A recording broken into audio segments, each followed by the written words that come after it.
Welcome back to the channel, guys. We've got another video, and as you can see from the thumbnail and the pictures behind me, I'm going to discuss if Arsenal should sack Arteta.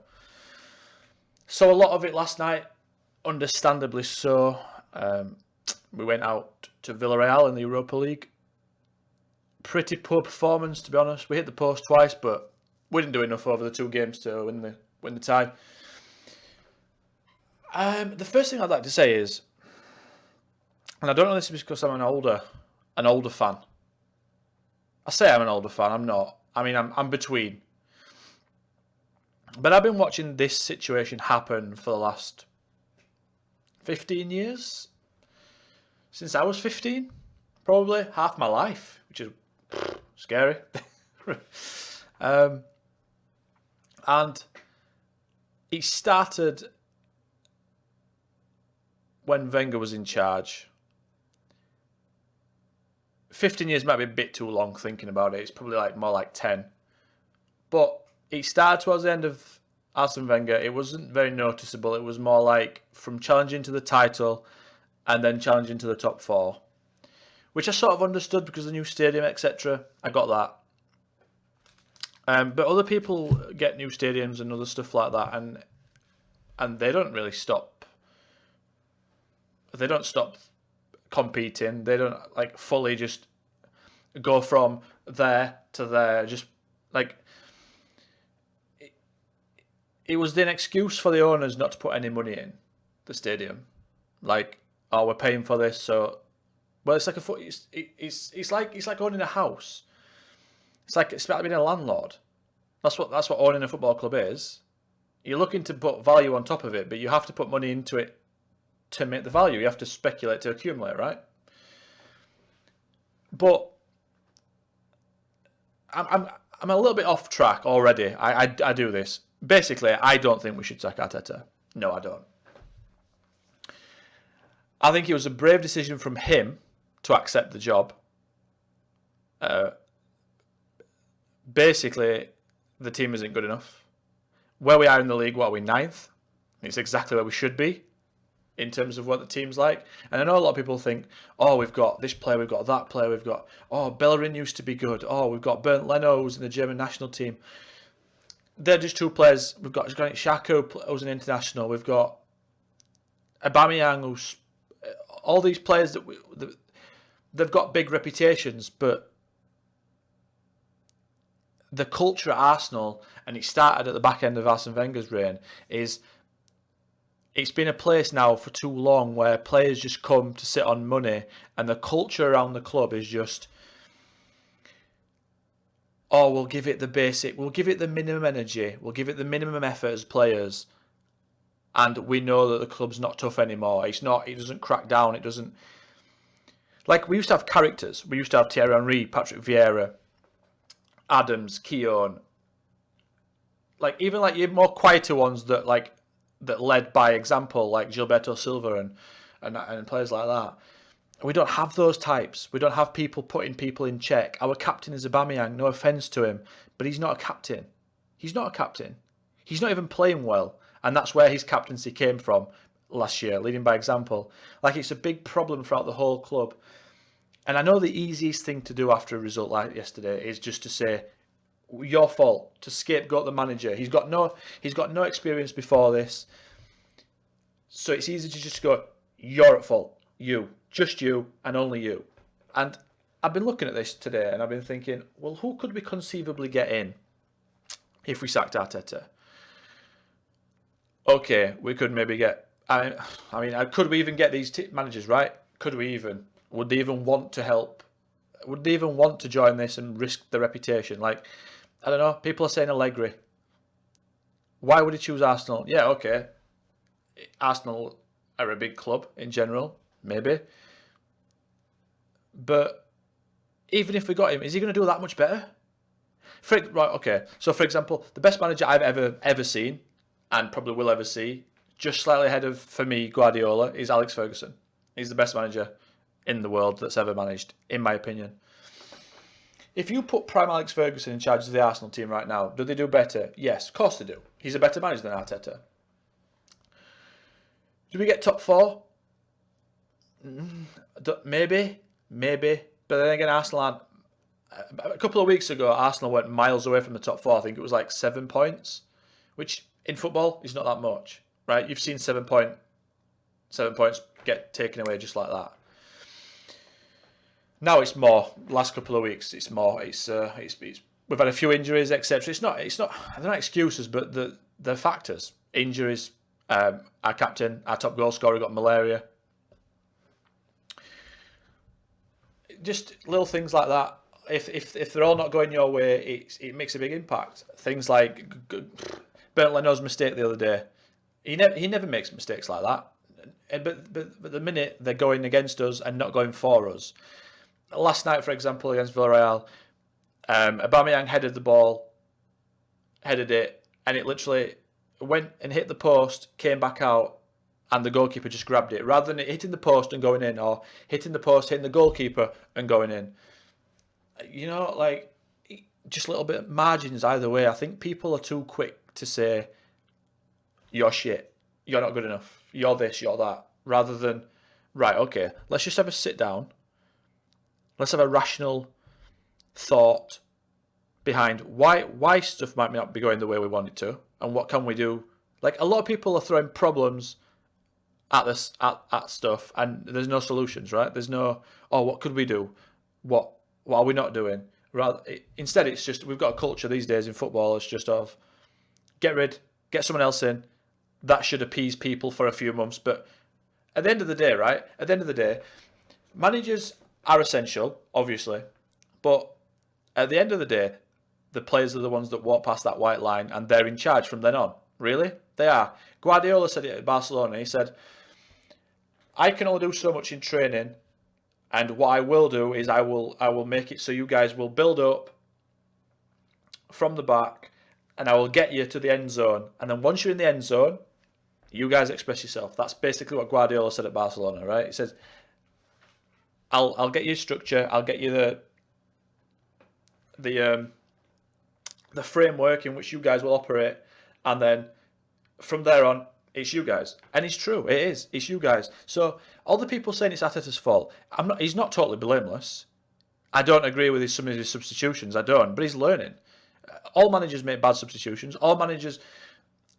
If you look at any single team sheet up and down the country, whether it's Premier League, League Two, non-league, you're always going to have fans disagreeing with the managers. Like my hometown team, who I have a season ticket for, right, Barnsley, as you can see the badges there. This season we've been unbelievable. Just to go off topic a little bit, just to prove a point. We've been unbelievable this season. We're sixth. We've got playoffs, right? You'd think, being Barnsley, being one of the lowest budgets in the league, you'd think that our fans would have nothing to moan about, right? That's what you'd think. Wrong. Wrong. There's always people moaning. We lost a game against Preston last week, even though we have playoffs already. People were going mad, right? It's just the culture of football at the moment. You're going to have it up and down the country. People be moaning at everything he does. So yeah, I don't agree with some of his decisions in lineups. I don't. But I didn't with Wenger. I didn't with Emery, and I won't with the next guy. We all do, right? But at the end of the day, those guys are the ones that have been employed. So we've got to look at why they might be making such decisions, because they can see more than us. They train every single week, every single day of the week. For me, the bottom line of all this, the two problems, the main problem is above Arteta, the board. That's the main problem. If I have no doubt, by the way, I have absolutely no doubt, if we can get, well, not we, but if the Cronkies leave and we get Daniel Ek and Henry Bergkamp, Vieira and whoever else in at the top above Arteta, football people who will support and help, because that's what you need. You can't, as a manager, you even Alex Ferguson, to go back to him, was the best manager. He had David Gill, he had support. He had Phelan next to him. Like he had good footballing people around him. He can't do it all himself. I've got Alex Ferguson's autobiography. I've not finished it, but I've got it. And he says he had a lot of help. Even some of his players helped, like Roy Keane, like keeping stuff in order. Like Man United, Gary Neville spoke about it on Sky Sports. They policed themselves. So Alex Ferguson didn't have to do that. Arsenal don't have that. They don't have that. They don't have the leaders. Now you might think, all right, that's Arteta's fault for not signing any. I've had a look at this, right? And the transfers that Arteta has made in the first team, right? Thomas Partey, admittedly, weren't great last night. But another thing, he had no help. Like, he was expected to do all the work yesterday himself because we don't have a proper midfielder next to him. Or we haven't all season. So we got, and then there's no doubt that Thomas Partey is one of the best midfielders in the world. There's no doubt. For me, anyway, there shouldn't be any doubt. We've got Thomas Partey, who is signed. More than good enough. Way more than good enough. Probably our best player. Gabriel, centre-back. Whenever he's been a bit out of favour lately because of Pablo Mari. But Gabriel's done fine this season. He's had a few bad games, but I mean, he's been paired next to people that I don't personally rate. And I think if you're a centre-back, you're only as good as your partner. You are. You're only as good as your partner. Look at Koscielny. Koscielny was a brilliant defender. Brilliant. The amount of times he was playing next to someone who was awful, which meant he had to constantly cover their mistakes, and then he looked average himself sometimes, was ridiculous. If Koscielny would have left Arsenal earlier, when Barcelona were interested back in the day, if he'd have gone there,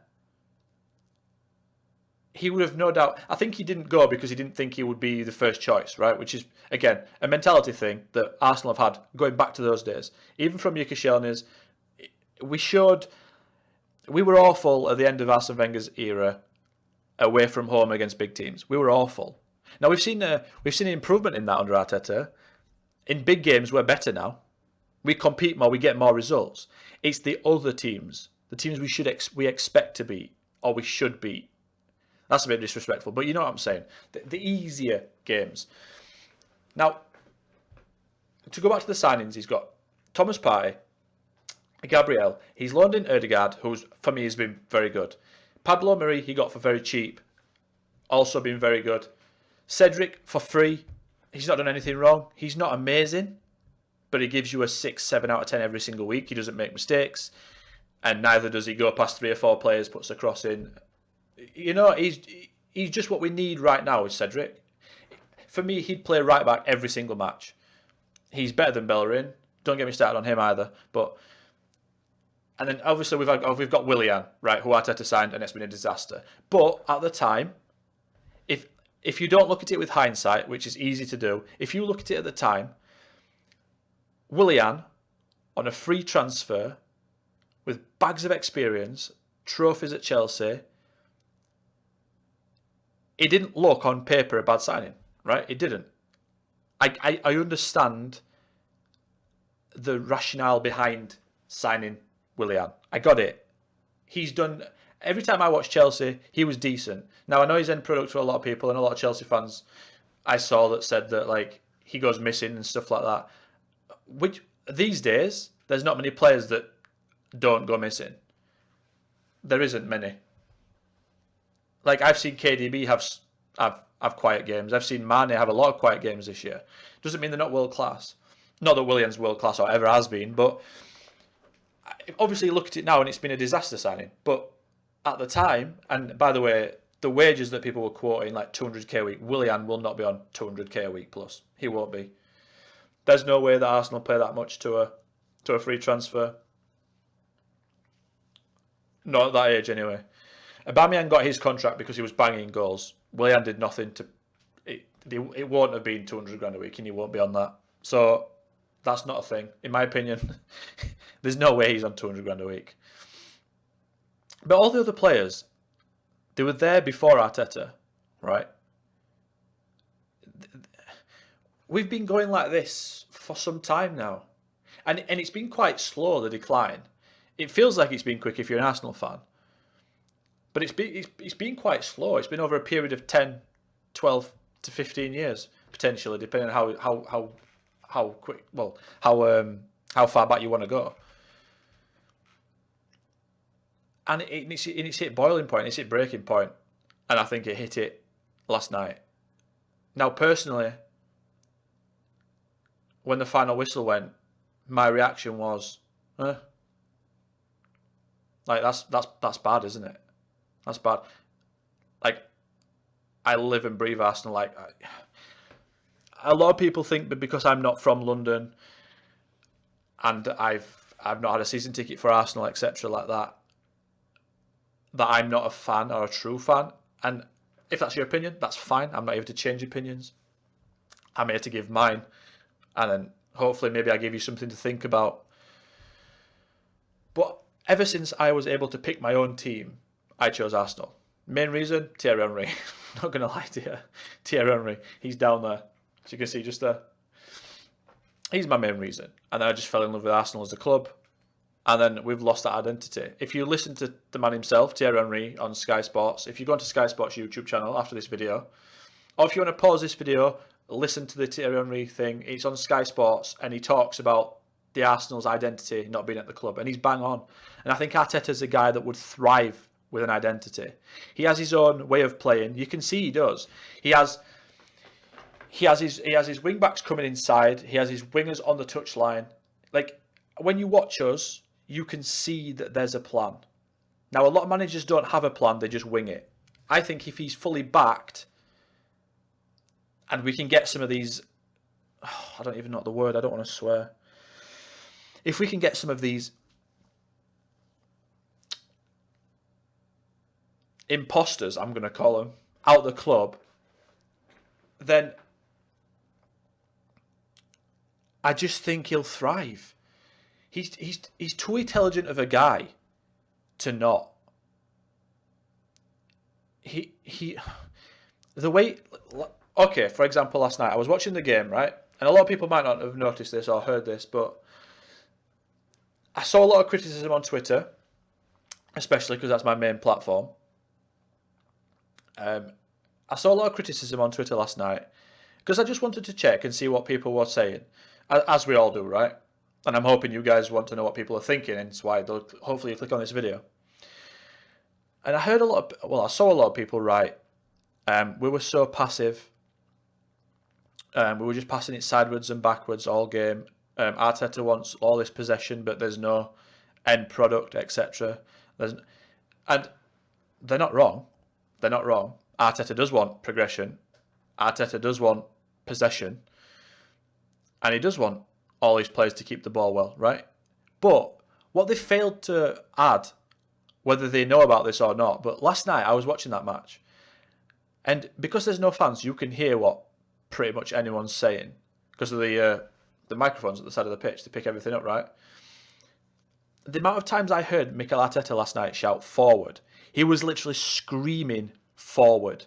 He said it in Spanish a few times. I had to translate, by the way. I don't know Spanish for forward before yesterday.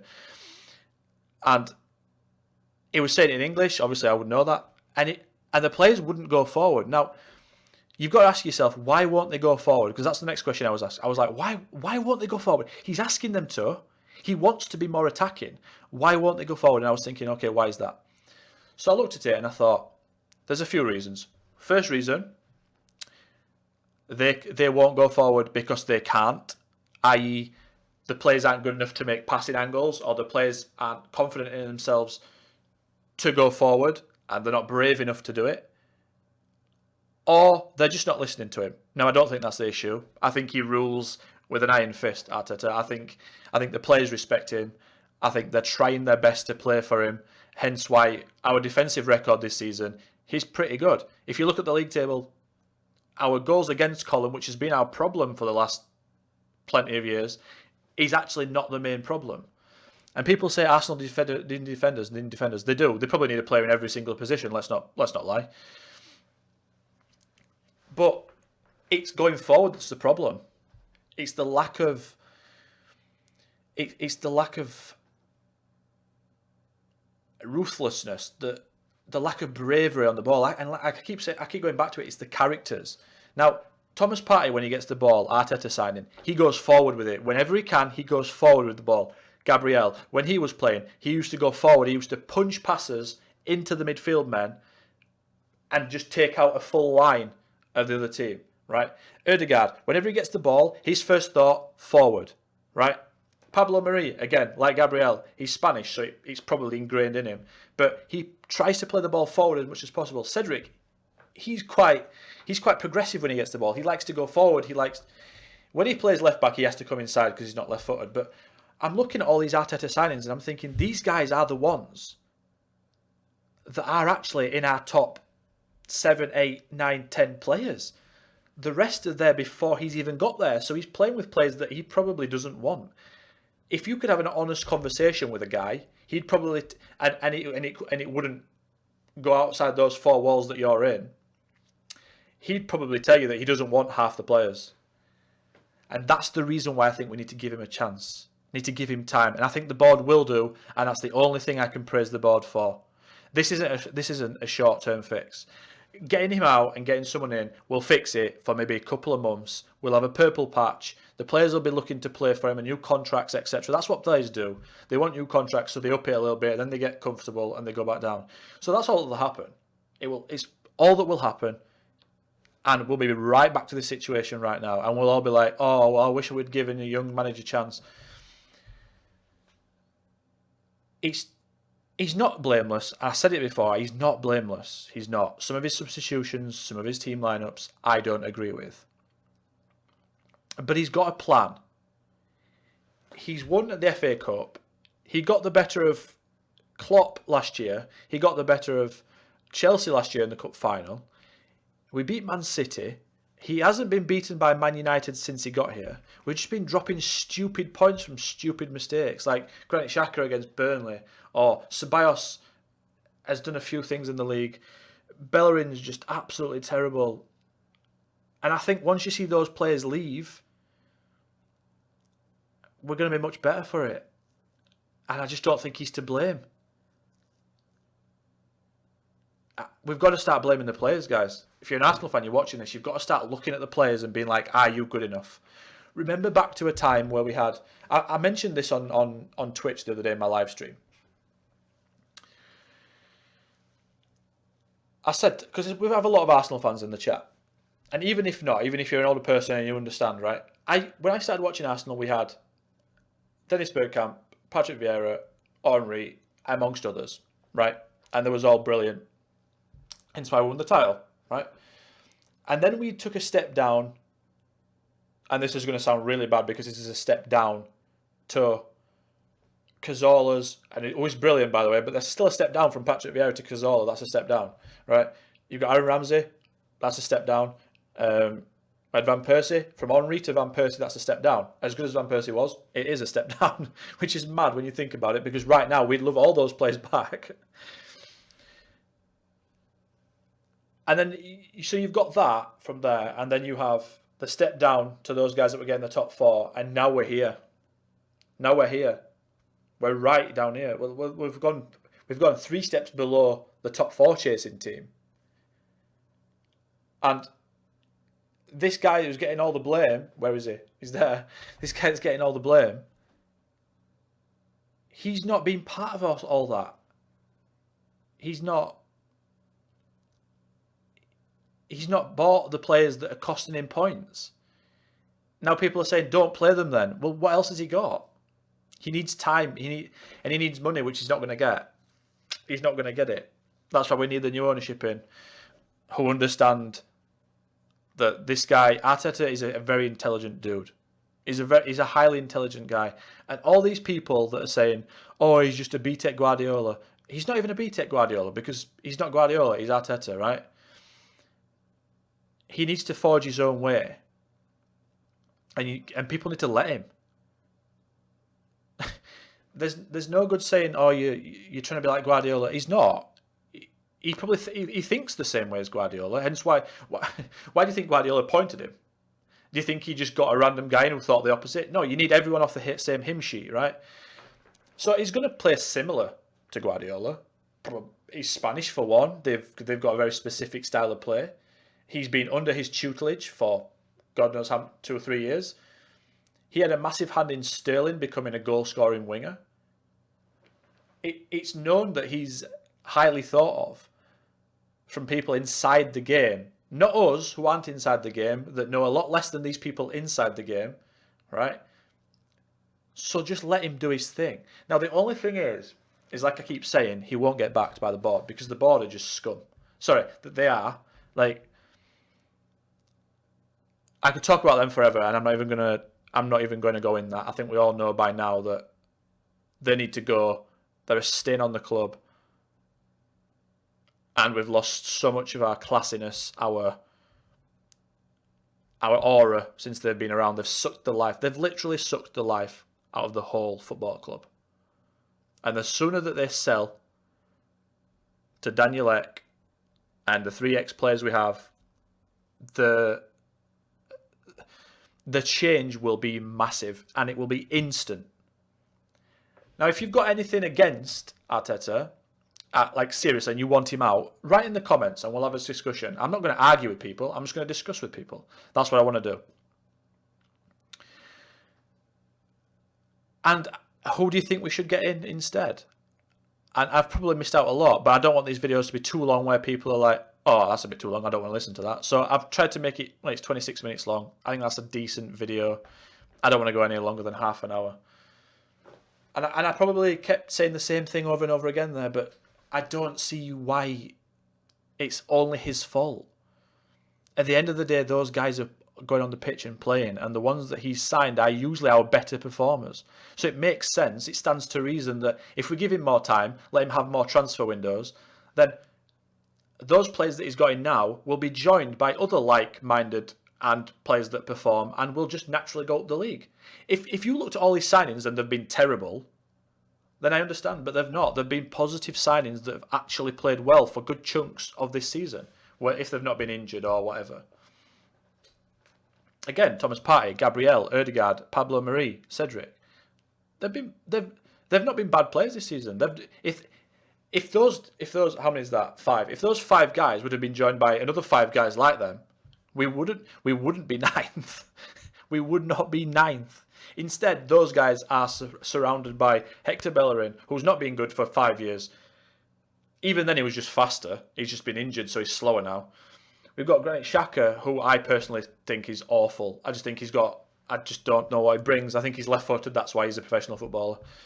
He's a bit of balance. He's been better at left-back, but I just don't think he's good enough. I don't think he's good enough for Arsenal Football Club. Who else we got? David Luiz, he's all right one game, and then he's absolutely disgustingly bad the next. We've got Ceballos, who he might be one of the worst players I've ever seen at Arsenal Football Club. Nicola Pepe now coming on. I know he was a Unai Emery signing, but I don't even think he was a Unai Emery signing because Emery wanted Zaha. So whoever signed him, he's getting better and better. Ever since Bellerin has been dropped, which isn't a coincidence, by the way. Aubameyang's been off form. I think that's to do with the fact that he's got a big contract now. Again, I don't think he's the guy that's... I don't feel like any of our teams are driven. I don't think they'll love football and they will do anything for the badge. And I think we need more of those players. And I think Arteta loves the badge, and I think he will look for players that want to be like that. He has a connection to Arsenal. I don't want someone who comes in who hasn't got a connection and then leaves in 3 years and then we're right back here. We need a long-term plan, foundation, so this doesn't happen again. And hopefully, like I said, it starts with the owners leaving because they have just killed this football club and it's going to be a long road back. And I don't think sacking the one guy that's so passionate about Arsenal is the way to go. In my opinion, I should say. So yeah, guys, that's going to do it for today. I could talk forever, but like I said, we're nearly 30-minute mark, so I'll stop it there. And if you do like the videos, please subscribe, like, and all that good stuff, because it helps me out massively. I'll be doing more videos around current topics. It's not just Arsenal, it's going to be other videos. So if you've got anything you want me to discuss, write in the comments below. And until next time, as always, I'll catch you then. Goodbye.